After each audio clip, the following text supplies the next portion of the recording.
There's a lot of distractions in this world.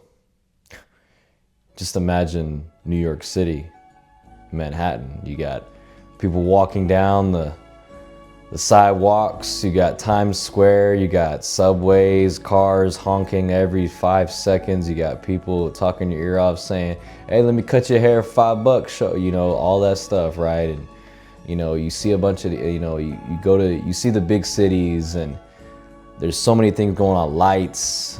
You can't even look at the stars, if you live in a big city, like light pollution, all this stuff, right? There's just distractions. Not only to mention, but social media. You got Instagram, doom scrolling, Snapchat pictures. Oh, let me make sure I look cute, let me make sure I look good for my followers, whatever, to get all the filters or whatnot. You're watching videos that just take your mind off of things, just takes your focus off things. It seems like you're just like sucked into it.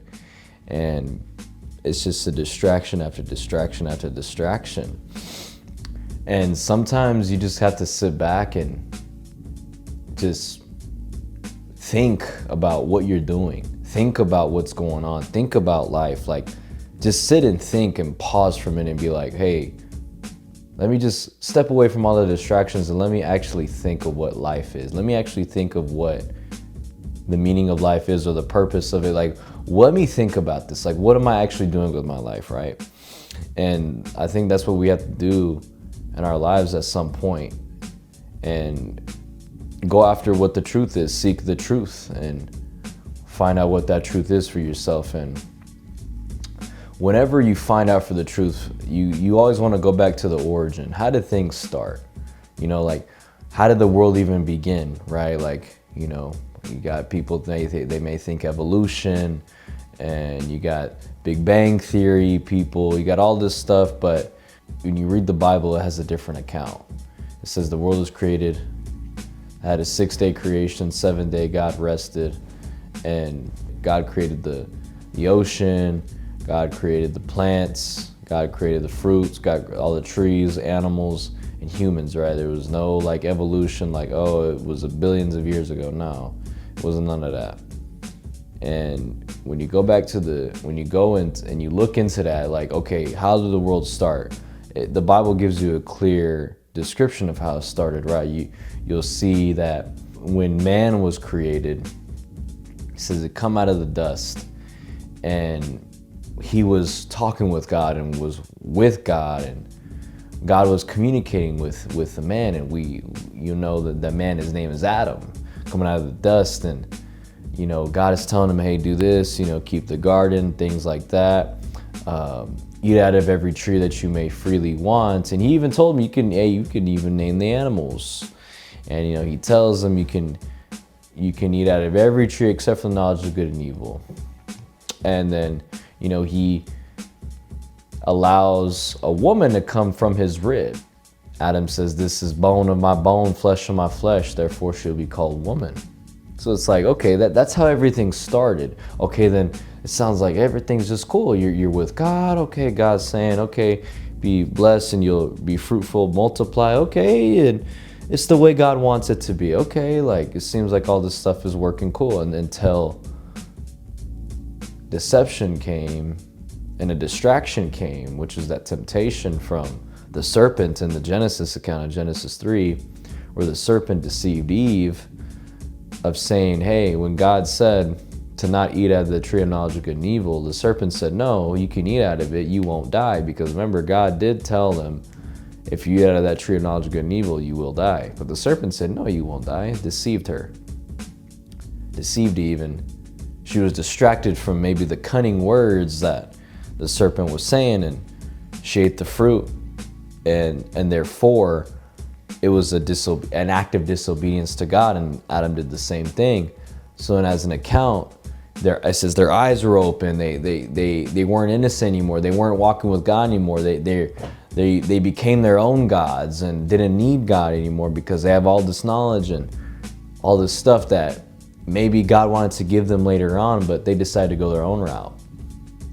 And then God questions them, and because they were ashamed of their nakedness. They had to cover themselves with fig leaves. And God says, who told you you were naked, right? And That's when Eve said, oh, the serpent deceived me. And then Adam says, oh, the woman gave me the fruit, right? Kind of a blame game, right? And then God says, okay, he takes care of the serpent, which he's like, all right, you're cursed, whatever. And then he tells Adam and Eve, curses the ground, and the world became a curse. It became corrupted, and it started to die off because of a man's disobedience. Isn't that crazy? Just because of a human act of disobedience, this is why the world is today. Because God says, oh, I cursed the world, he cursed the ground, all this stuff, pain, suffering came into the world because man brought that into the world, right? Because it's no longer the way God had wanted it to be. It's now corrupted because of the act of a free will decision from Adam and Eve. So then you see, okay, you start reading, boom, all this stuff's happening, boom, boom, boom, boom, boom, boom. From Genesis to all the way to Revelation, all the way to the whole biblical account to when Jesus comes into the world, and now we are who we are today. It's like nothing new under the sun. There's nothing new. Like you see the same old pain and suffering. People are born and then they go back to the grave. You see the same old temptations and people are falling for the temptations. And there's distractions, and it's like, many people were still distracted in the biblical account, but it seems like today the distractions have just gotten increasingly worse. You have, like I said earlier, you got social media, all this stuff. And it's like, man, like, where did we go? What do we have to do now? What is the truth? What is actually the truth? You got skeptics, you have atheists, you have a lot of people that will critique and will say, oh, God's not real, whatever, right? And that's even a huge view, and that's a viewpoint that evolved over time. You look into the biblical account, you have people serving false gods. Like they still believed in God, but it was false gods, right? It wasn't the God of the Bible, the creator of the universe. But then over time, people just became apostate. They're like, oh, I don't even believe in God anymore. They just became skeptic. And now that idea, that viewpoint has evolved now. And now we're in 2025, distractions are at an all-time high. And it's like, what do you even believe in? Because there's like a million different things. So with the distractions, it's like, okay, why don't I just put them away and just come back to the truth?